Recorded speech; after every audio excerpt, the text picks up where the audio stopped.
Hey all, so today I'm working on some videos of some new doll purchases I made recently. I've tried to limit purchases, but I'm not super good at it.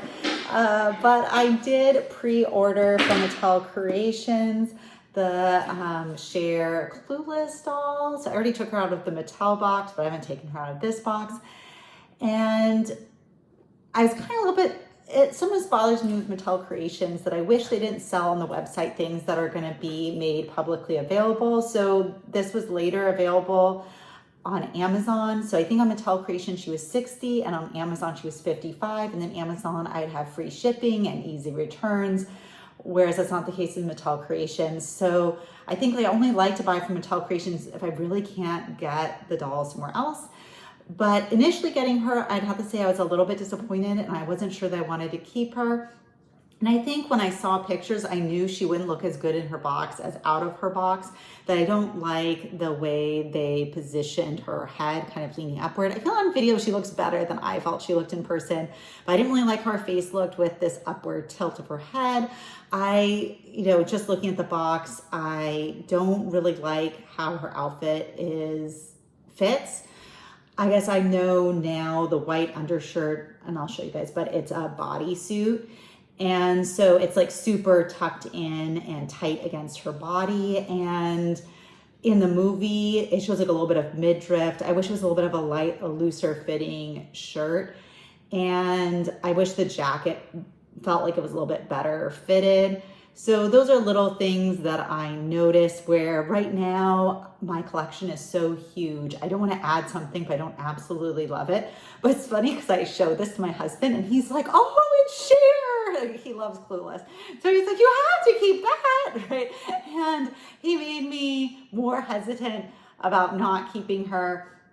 And then I kind of try to look at other people's pictures of her out of the box to kind of make a decision. And I think I will enjoy her more out of the box, and in the box it's harder. And I guess it's something that a lot of people have said is that this box doesn't really do anything for the doll of making her more appealing. It seems like kind of a traditional Barbie box, but it doesn't like scream Clueless. And I don't really have a problem with the box itself. The way that she is inside the box bothers me. And another thing as well that other people mention is that her purse is molded fur rather than actually being fur. And I think for a doll of this price point, that really should have been fur. And I think sometimes they can get away with that if there's like more items. But this box even makes it more clear that she doesn't come with a lot, and the way she's positioned doesn't excite me. So it's just, I was not excited seeing her in the box, but I'm going to take her out and hopefully I have better feelings. And also I plan to show where I'm gonna put her in my doll room. My doll room, I still plan to someday do a tour, but like moving is taking way longer, really feel settled and know that I have everything. So that's gonna take longer than I expected, but let me get her out of the box. So I always like to see what she looks like without the outer box and kind of inside the inner box. I think sometimes with glare and stuff, you can't really see how she's positioned if you were gonna keep her in the box. But here we can see her face. And interestingly, she has a little bit of like a yellow eyeshadow, and I think that's a really nice touch. I already like her more being able to see her from this position versus like straight on. She is growing on me. But here is her outfit, and you can see her jacket, which is pinned to her shirt, and you could cut that. Sometimes I don't do that I already feel like it wants to pop out too much and I want it more fitted. So I will probably not cut the jacket from her shirt. And so yeah, she has her little phone, which is cute. That's a great accessory. And like, yeah, her bag, I don't even know how much I'm gonna wanna use it. And she also has her little driver's license. But we'll go ahead and take her out completely. And this is her certificate of authenticity. So I guess she is Black Label. So here she is out of the box, and she has these cute stud earrings, which I guess can come in and out. I'm not gonna really play with it. Her hair is really thick and nice quality, and it doesn't have too much product in it. It's a really nice color. I really like it. I like that it's not too blonde for this character. She does have, her hair could use a little bit of a trim for kind of the straggly bits, but it's like a good length for her. It's a good color for her. I like her mid part, and I really like this face mold. I actually like, sometimes I feel like when they try to make a face mold for an actress, it sometimes doesn't work super well. So I actually kind of like when they find a pre-existing mold that looks similar enough to the actress. And I think this, they do a pretty good job, whereas some, maybe it looks really dissimilar, but I actually like this. Her jacket is kind of a little bulky for me, that I feel like it's not tailored to her as well as I would like, but I think it's okay. I'm not gonna take off her jacket. I like it pinned closed, but I do know that this is like a t-shirt bodysuit, her white shirt, and then this is a separate piece, and it's like a cotton material that's sewn together. It comes undone in the back with Velcro, and then has these like metal studs. It does look really nice. I think I like this piece more than like the worst piece to me is the white bodysuit t-shirt, but this is probably like one of my favorite pieces of her outfit. And then this is her skirt. It maybe looks like slightly uneven, but I don't mind. It maybe seems like it's moving in the wind. That doesn't really bother me. I like that everything is well hemmed. It is a little bit more of a papery, stiff material, but it kind of works when you want this pleating. But maybe that's why, you know, the jacket seems a little bit bulky. And here, I really like that her knee-high socks, they're a nice cotton feel and they go past her knee joint. I don't really like seeing joints. I do appreciate that she has joints that you can pose her, including wrist joints. I am not one that's huge. I like the made to move, but then I don't want to see the joints. So I guess I would be happy if she was made to move if her joints were fully covered. But I'm happy that she is more posable than maybe the model Muse. But I would have been happy with that as well, because with this doll, she's one that I definitely want to display. And I like that she comes with a saddle stand to display her. And then here we have, so I'm really not that picky on bodies. I'd be happy with almost anything. But here we have her shoes, which are really cute. But yeah, her feet don't quite fit in them perfectly. This is how she came. But I like that they are like a cute, interesting mold.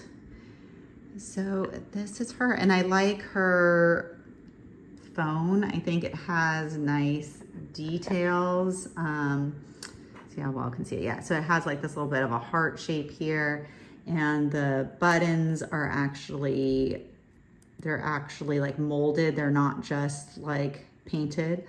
So it has a more real feel to it. I wasn't sure if I would have been happier if they had something in the back for the phone to hold onto her hand more easily, but I guess rubber bands work.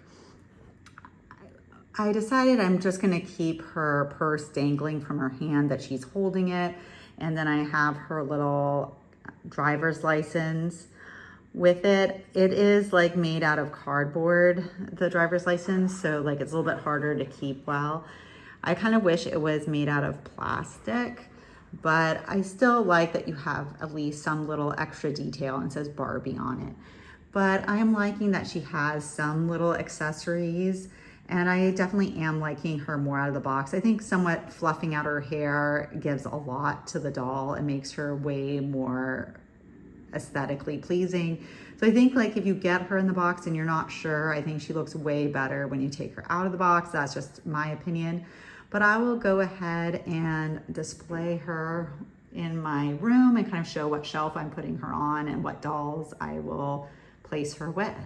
So here she is on a shelf in my doll room. I kind of have a very eclectic design choice where I put a lot of different things together.